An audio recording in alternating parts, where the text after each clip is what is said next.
Uh, Hello. ev- Everybody, we are here with director Jerren Lauder, and he is the guy that directed a new film called The Inhabitant. It's coming out October 7th.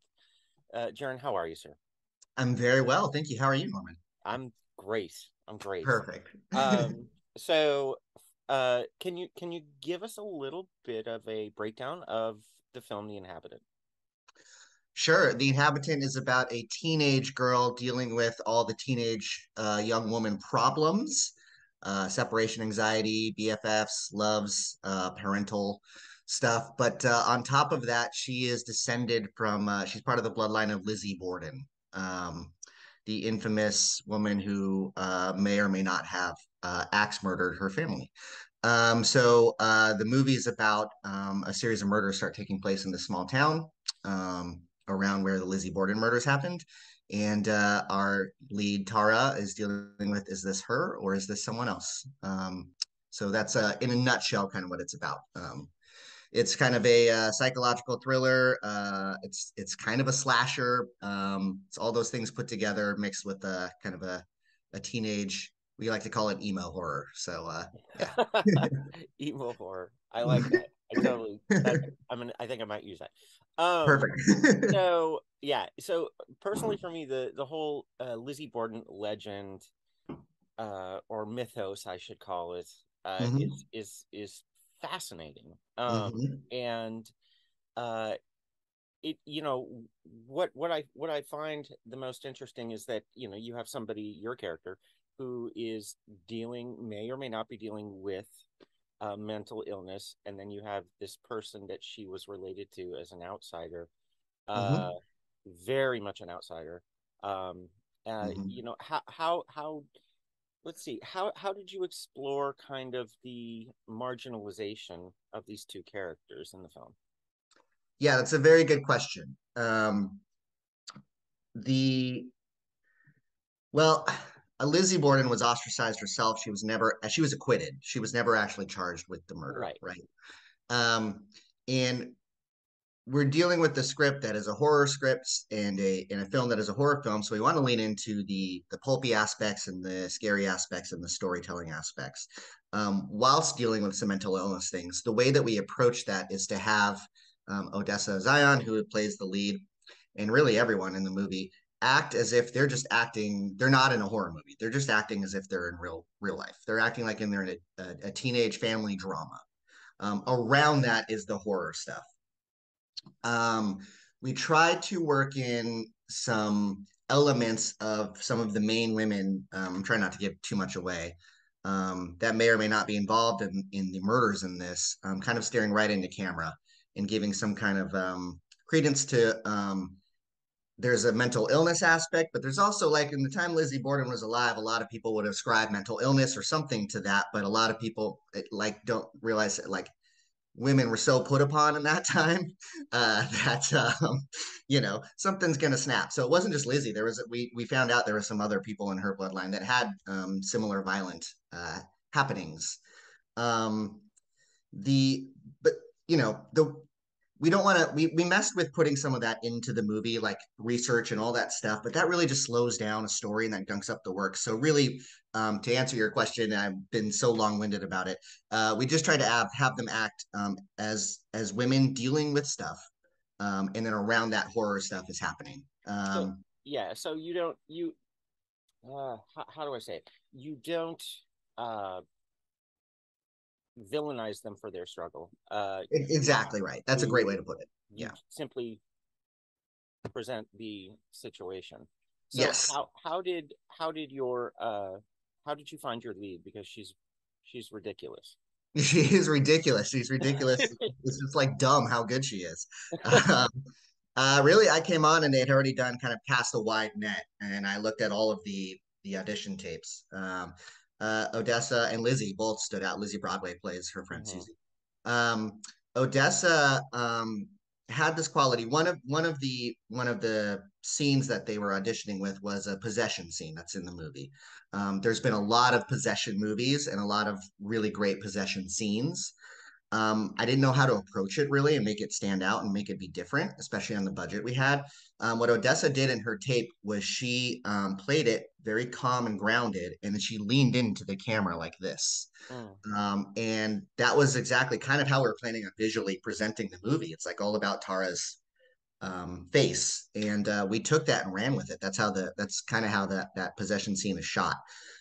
So there was something about the willingness to just be alive and try something like that on just by herself on a Zoom like this or whatever it was, and send that in that I just really appreciated. And she's also in the new Hellraiser movie, and she's getting a lot of work, and I can see why. She just has um, this just kind of alive, anything can happen quality that we really needed for the character, and it also helped the collaboration process on set. So yeah, Yeah, she's fantastic.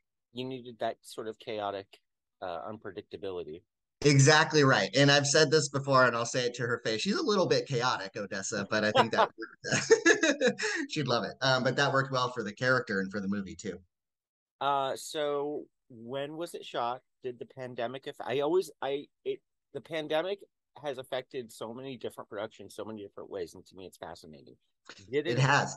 did Yeah, it affect this production at all? it sure did. Yeah, we shot it in 2020, pre-vaccination. It was my first time kind of literally leaving the house to go do this movie. We in a nutshell, we got shut down a few times because of positive tests. We had a round of some a batch of tests were actually I don't want to get anyone in trouble here, but they were false positives, like 17 of them, including me. Well, We got that was just the nature of what was going on then. I know, and it was crazy. And we shot in Oklahoma, and there were other productions going on, and everything was just flooded, including these labs who were doing great work. And so yeah, we got shut down a few times, and we lost some actors, we gained some actors, we had to puzzle piece around. We did some pickup shoots here in LA. It was kind of a mess, and it was crazy, and like I just said about Odessa, but I like about movies in general, it was chaotic. Mhm. But we kind of worked that into I think it's worked into the tone and the atmosphere of the film, like the editing and the feel of it is kind of fragmented and kind of presented as if it's Tara's headspace. And so I think it kind of helped us in the end, but during, yeah, it was a nightmare. It was a mess. Yee. But Um, everyone was healthy. Everyone got through it and everyone's yeah, healthy. see, Yeah. so there you Yeah. go. You're fine. Yeah. You mentioned you filmed in Oklahoma. We did. Um, so what I mean, what was I like? Because it feels very much it feels very much like you're where Lizzie Borden lived. Oh, that's amazing. In Massachusetts. It was I had never been to Oklahoma, to be honest. We went there, we were in Tulsa, Oklahoma, which Mm. now is getting a lot of work. A lot of people are shooting there. Yeah, it just had the autumnal feel that here in LA, I don't know where you are, but in LA, LA, yeah. LA-ish. Yeah, we just don't get that feel, but it had the trees, it had the sky. There's something about the sun, especially in the fall and the winter that just Hmm. it casts this light that I think, like you said, hopefully we pulled it off that it kind of looks like the East Coast. And mostly it was about atmosphere and just having the right atmosphere to set the story in. And again, it was in the height of the pandemic, so it was kind of empty in this strange way. We would drive around at night, and it was almost like being on a back lot.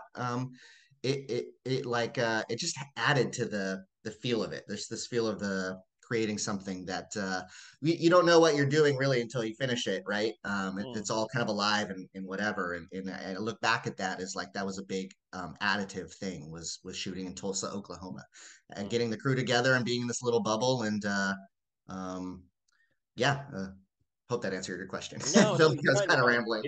rambling. You're totally fine. It just the mechanics and of filmmaking are a fascinating thing that often people kind of don't pick up on, especially how it I affects agree. the the flavor of the actual film in the end. I Um, agree. so yeah, I love talking about that stuff. So really, I it I guess my next question is kind of out there, but do you think Lizzie did it? Yeah, that is a great question. I don't think it's out there. I think that's a very apropos question. Um, in all honesty, I do. think she did it. I think the reasons why are very, very complicated. I think there's a combination of mental illness for sure, someone snapping, and the things that women had to go through in that time. Still go through today, to be honest. But so yeah, I do think she did it. I also think the person they actually arrested at first was a foreigner, so there was a lot of not great things going on around that case, and the racism involved in that and stuff. But she was acquitted. That doesn't mean, I mean, from all accounts, she was ostracized for the rest of her life and lived a Oh very yeah, long life the rest of that, and that's very sad. And so I don't know. It's just it's a crazy sad story. I think I see why so many people are interested in it, um, both in a true life, true crime aspect and a storytelling aspect. I hope when I read the script that by Kevin Bakar, I thought it was a fresh take and a modernized take on looking at that. So yeah, I just like to be involved in one of the many stories in the fabric of the mythos that became the word you used is mythos, which is great. The Lizzie Borden tale, yeah. because it's become more of kind of a legend than really anything. But It's just such a compelling story, you know. yeah, So yeah. anyway, well, Jerren, thank you so much for talking You're welcome, to Norman. Thank me. you. Yeah, of course, of course. And everybody, The Inhabitant comes out October 7th, and check it out because it has a killer performance. That pun not intended, but That that was good. A killer was performance. great. Yes, everybody check it out. Jerren, thank you so much. Best of luck on this release. Come back when you have something else. Thank you so much, Norman. I sure will. All right, take care. Bye.